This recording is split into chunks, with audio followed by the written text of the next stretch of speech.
Steve Jewin, MMA Mania. Okay, Steve, you are on. Go ahead. All right, this is Steve Jewin from MMA Mania, and I'm talking to Heather Hardy. How are you doing today? I'm doing very well, and yourself? I'm excellent, and I'm excited about this fight you've got coming up here at Bellator 194, but I have a question I want to go back to Bellator 180 first and ask you about, because as a boxer, you had won many titles and fought in many big venues in front of big crowds, so how did the experience of making your Bellator debut at Madison Square Garden compare to those boxing fights? Oh, man. When I looked out the little curtain and saw the cage, I said to George is the head of the New York State Athletic Commission. I said, George, what the hell am I doing?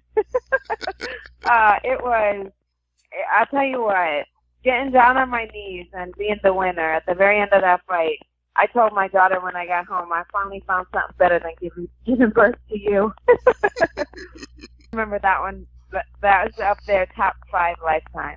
It was definitely a memorable moment, and it introduced you to a whole new sport of fans who didn't know Heather Hardy before that. And a lot of them had those same expectations that you would come out there and bring the heat to Christina Williams a few months later. So were you surprised at the way that fight went at Bellator 185?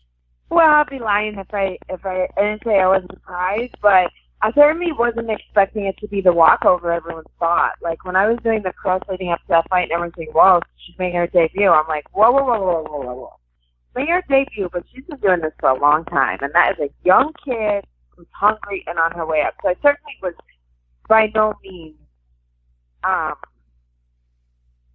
overlooking this kid. I knew it was going to be a hard fight. I certainly didn't expect to have my face broken. So. Exactly, and that was going to be my next question anyway, was how is your nose since then? Has it been fixed up, good as new? I am still cute. That's good to hear, because you weren't looking too cute at the end of that fight. I was a little worried about you for a while. Yeah, but I'm Irish, man. We heal up quick. I was back in the gym in 5 weeks sparring. Yeah, that's a good quick turnaround for an Irish fighter. So that was a surprising night in general, because another boxer turned fighter on that card, Anna Juleton, the opponent you've got coming up here at Bellator 194, she lost a split decision. Do you think it was kind of natural to match the two of you up after that night? Yeah, I mean, there was hype about it before the fight. Like, I was walking to my weigh-in the night before, like, going to do my fighter interviews. So I was like, I just made weight and I was so cranky. And one of the reporters was like, oh, did you see this article I just put out? And Anna was like, Heather Hardy, you can run, but you can't hide. And I was such a bitch because I was so hungry and thirsty and, like, tired. So I was like, I'm going to fight her next now. Fuck her. And then it kind of just happened like that. How did the plan come together for you two to have two fights? One in the Bellator mixed martial arts format and another boxing fight after that? I think because we're both juggling two contracts, right? Like, we're both have boxing contracts. I'm with Isabella, she's with Alan Tremley, and we're both with Bellator. So it kind of just made sense, like, well, if we're going to fight, isn't that like a nice little hook that we'll do one in the cage and one in the ring? It is a good hook. What do you think about how the skills match up in those two venues? Can you dominate her in both? I have all the tools I need right now to dominate her in both. I mean, like I learned in my last fight, like, number one, don't be overconfident, right? Like, you can't go, I know, one thing I can tell you, I'm not the most technical fighter, right? Like, I'm not the prettiest fighter. I don't have the best skills, but I am the toughest bitch out there. I promise you that. So, whether it's great, whether it's going to be a great fight. Mm-hmm. Well, with a pro record of 20-0 with only one no contest as a boxer, I don't think you can even say that you aren't the most skilled, because I think you showed your striking skill pretty well. Yeah, I mean, you know, Anna is a world champion too, so you got to give credit where credit's due. I don't really like her as a person, but she's a good boxer. So, I don't think she can ever beat me in boxing. Not on her best day in my worst. Well, we'll find out soon enough, but how soon? Because we know the first fight is coming up here in just over a week, so when is that second one going to be?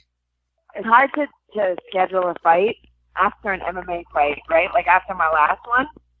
Imagine if I had a boxing match set promoter with a big broken nose like that, my promoter would be killing me if I got carried out of the ring with a broken nose and he was preparing for a boxing match. So they can't really schedule a date until we see what happens after February 16th. Yeah, that's fair, because you might even be on medical suspension for 60 or 90 days. It's hard to know until the fight takes place. You never know, right? What if I break her arm and she can't box all year? Exactly. Now, you said maybe you weren't the prettiest in skill, but you might be the prettiest in another area, because I know you did a campaign with Dove, My Beauty, My Say. Can you tell me a little about that? Oh, sure. That was it's more about denying the stereotype of what's pretty and what's not, right? What's girly and what's not, what's feminine and what's not. And the My Beauty, My Say ad was pretty much to say, like, so many people, throughout my whole career, would ask me, like, aren't you worried about your face? Or, well, you're too pretty to do that, you're too pretty to do that. And it's really a matter of, I'm not too pretty to do anything. I'm not too ugly to do anything. I'm not too weak or too strong to do anything, right? Like, define your own standards of what is beautiful. With the evolution of women's mixed martial arts, we've seen that over the years, that people have realized you can be feminine and tough. You can be beautiful and strong. We've seen it from Ronda Rousey, Misha Tate, Valentina Shevchenko. The list goes on and on. Right. We are from all walks of life. We're mothers, we're teachers, we're doctors, we're sanitation workers. Like, women can do everything. We can do all the things that boys can do, but we can have babies too. Absolutely. Now, I wanted to ask you about that, because how hard is it juggling having a family and at the same time training for fights?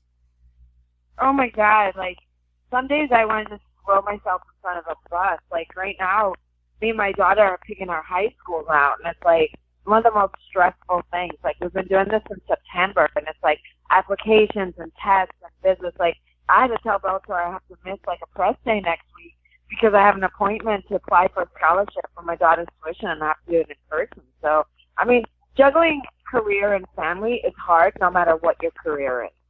That's true. But especially when you're a single parent. Right. But at the same time, I know having your daughter literally or figuratively in your corner has to be a huge motivation for you to go out and do your best. It sure is. I mean, not even just to win the fight, right? Like, my kid is 13, so she doesn't even care if I win or lose. It's just a matter of, is Mommy going to make enough money to pay the bill so we can still live here and I can still go to this school? I got to support my family. Was that ever a struggle when you early started out as a boxer, that ability to earn enough to make a living, or were you making big money right from the outset? Oh my gosh, I'm still working the job. You're talking to me and I'm sitting at one of my jobs waiting for my clients to come in on my lunch hour. Like, I still work 2 jobs just to pay the bills. I mean, I'm not making so much money. I'm wearing my St. Leonard shoes that got holes in them from 2 camps ago. Well, hopefully that's going to change as your profile continues to rise in Bellator and you get bigger paydays going forward. And I'm sure sponsorships That's right. That's what we work for. Yeah, and sponsorships have to be coming your way now after having 2 Bellator fights in the cage. Yes, it certainly is getting better. Well, let's plug a few of those sponsors. I'm sure they would love to get a mention on this interview, and then they'll be appreciative of you and give you even more. You bet. But, I mean, my biggest sponsor, I couldn't do anything without Jamie Lewis from J. Lou Bags in New York City. She's also my manager.